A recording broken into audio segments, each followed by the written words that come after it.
Shalom, bien-aimés dans le Seigneur, nous sommes dans la joie de nous retrouver ce vendredi 9 février 2024 au pied du Grand Roi pour écouter et méditer sa parole de vie. Nous vous saluons au nom de notre Seigneur et Sauveur Jésus-Christ. Pour notre méditation de ce jour, nous allons lire dans le livre du prophète Michée. Michée chapitre 7 verset 18, nous lirons dans la version Louis II. Voici ce qu'il est écrit. Quel Dieu est semblable à toi, qui pardonne l'iniquité, qui oublie les péchés du reste de ton héritage. Il ne garde pas sa colère à toujours, car il prend plaisir à la miséricorde.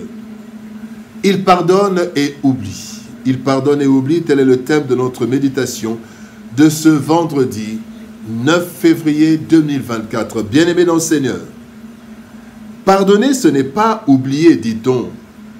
Et cela est vrai.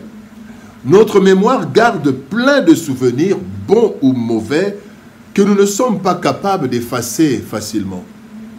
Cependant, cette réalité ne devrait pas être une occasion de toujours rappeler aux autres ce qu'ils ont fait. Nous devrions faire des efforts pour ne plus tenir compte des fautes pardonnées, du moins dans notre comportement. Le texte de ce jour nous révèle la capacité que Dieu possède de pardonner et d'oublier les péchés de son peuple.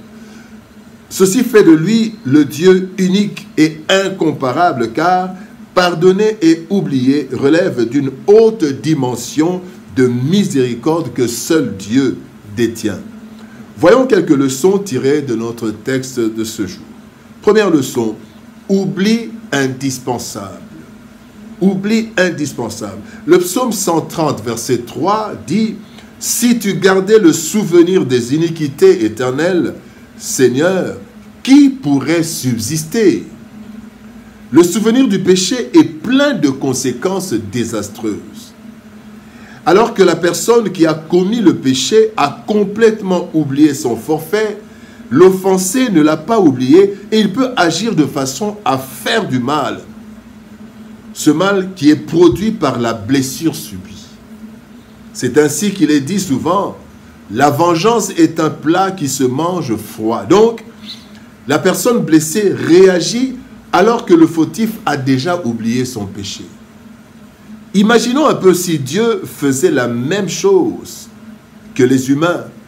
Personne ne pourrait subsister, car, nous offensons tous le Seigneur. Dans Jacques chapitre 3, verset 2, il est dit, car chacun de nous commet des fautes de bien des manières. Il est dit aussi, il est vrai aussi que la colère de Dieu est redoutable. Alors s'il n'oubliait pas, bien-aimé, personne ne pourrait subsister. La colère de Dieu est redoutable. Le psaume 76, 76, verset 8 nous dit « Tu es redoutable, ô toi, qui peut te résister quand ta colère éclate ?»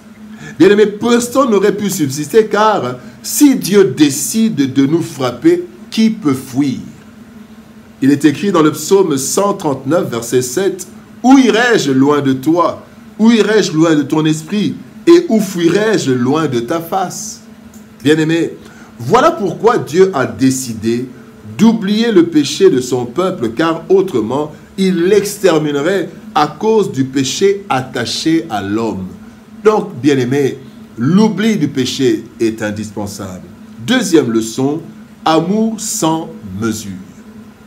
Romains chapitre 8, verset 39 nous dit « Ni les puissances, ni la hauteur, ni la profondeur, ni aucune autre créature ne pourra nous séparer de l'amour de Dieu manifesté en Jésus-Christ notre Seigneur. » Bien-aimés dans le Seigneur, l'amour de Dieu manifesté en Jésus-Christ résiste à toute épreuve, même au péché. Si Dieu pardonne et oublie, c'est à cause de son amour, sans mesure à notre égard. Amour de créateur, amour de maître et amour de père. L'amour de créateur, Ésaïe 43, verset 7 nous dit « Tout ce qui s'appelle de mon nom et que j'ai créé pour ma gloire, que j'ai formé et que j'ai fait. » Il nous a créés et il nous aime parce que nous sommes ses créatures. Amour de maître. Dans Jean chapitre 15, verset 15, il est dit « Je ne vous appelle plus serviteur parce que le serviteur ne sait pas ce que fait son maître, mais je vous ai appelé ami parce que je vous ai fait connaître tout ce que j'ai appris de mon Père. » Il y a cette dimension d'amour du maître qui fait de ses serviteurs ses amis. Et la troisième dimension, c'est l'amour du Père. 1 Jean chapitre 3, verset 1 nous dit « Voyez quel amour le Père nous a témoigné pour que nous soyons appelés enfants de Dieu, et nous le sommes. Si le monde ne nous connaît pas, c'est qu'il ne l'a pas connu. » L'amour de Père a fait qu'il nous appelle ses enfants. Ces différentes dimensions de l'amour de Dieu le poussent à nous pardonner, mais aussi à oublier en sorte qu'il n'agit plus en fonction de nos péchés. Il n'agit plus en fonction de nos péchés une fois qu'il a oublié nos transgressions, tel qu'il est écrit dans Ésaïe 43, verset 25. C'est moi qui efface tes transgressions pour l'amour de moi, et je ne me souviendrai plus de tes péchés. Il pardonne et il oublie. Troisième leçon, standard requis. Dans Matthieu chapitre 5, verset 48, la Bible dit « Soyez donc parfaits, comme votre Père céleste est parfait. » Dieu nous a créés à son image et à sa ressemblance. Bien que le péché nous ait fait perdre une bonne partie de cette image, nous demeurons des êtres particuliers que Dieu tient à restaurer. Lorsque nous naissons, bien-aimés, nous naissons en Christ, tel qu'il est écrit dans 2 Corinthiens chapitre 5 verset 17, nous devenons une nouvelle créature. Le Saint-Esprit en nous nous accorde la capacité de vivre et d'agir comme Christ, devenant ainsi ses imitateurs. Imitateurs de Dieu selon Éphésiens chapitre 5 verset 1er, il est dit « Devenez donc les imitateurs de Dieu comme des enfants bien-aimés. » C'est ainsi que Christ nous donne le standard ou le niveau requis pour le chrétien dans Matthieu chapitre 5 versets 47 et 48. Il est dit « Et si vous saluez seulement vos frères, que faites-vous d'extraordinaire? Les païens aussi n'agissent-ils pas de même? Soyez donc parfaits comme votre Père céleste est parfait. » En matière de pardon aussi, bien-aimé, le chrétien doit parvenir à oublier, ainsi que Dieu le fait, c'est-à-dire adopter un comportement qui ne fait plus allusion au péché que nous avons pardonné. Ceci n'est pas facile, bien-aimé. Ce n'est ni facile ni humain. C'est à travers une vie de prière que nous y parviendrons avec la grâce de Dieu pour ressembler à notre Père. Il pardonne et oublie. Dans son immense miséricorde, Dieu ne garde pas sa colère à toujours. Pour cela, il nous pardonne nos offenses et il les efface, il les oublie. Ainsi, il peut nous renouveler ses grâces et compassions chaque matin, puisqu'il ne tient plus compte de nos péchés confessés et pardonnés. Nul n'est comme lui.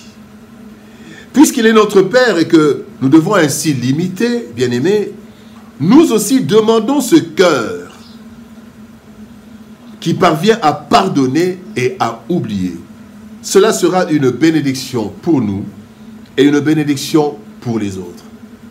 Dieu pardonne et oublie. Nous aussi, demandons-lui ce cœur pour pardonner et oublier. Prions. Éternel Père de gloire, Dieu Tout-Puissant, merci pour ton amour inconditionnel, ton immense amour. Cet amour qui te pousse, Seigneur Dieu de gloire, à pardonner nos offenses, mais aussi à les oublier. Ainsi, Seigneur de gloire, tu ne tiens plus compte de ces offenses. Merci, Seigneur de gloire, pour ce cœur d'amour. L'amour de Dieu, l'amour de Père, l'amour de Maître, l'amour de Créateur. Aide-nous, Seigneur, en tant que tes enfants, à avoir aussi ce cœur. Que nous parvenions, Seigneur de gloire, non seulement à pardonner, mais aussi à oublier comme toi tu le fais. Nous serons ainsi de bons imitateurs. Bénis ta parole éternelle et bénis ton peuple. Au nom de Jésus-Christ, nous avons ainsi prié, Père. Amen. Bien-aimés dans le Seigneur, que Dieu nous bénisse. Shalom, au revoir, et par la grâce de Dieu, nous nous retrouvons demain pour une nouvelle méditation. En attendant, que Dieu nous bénisse. Shalom, au revoir et à demain.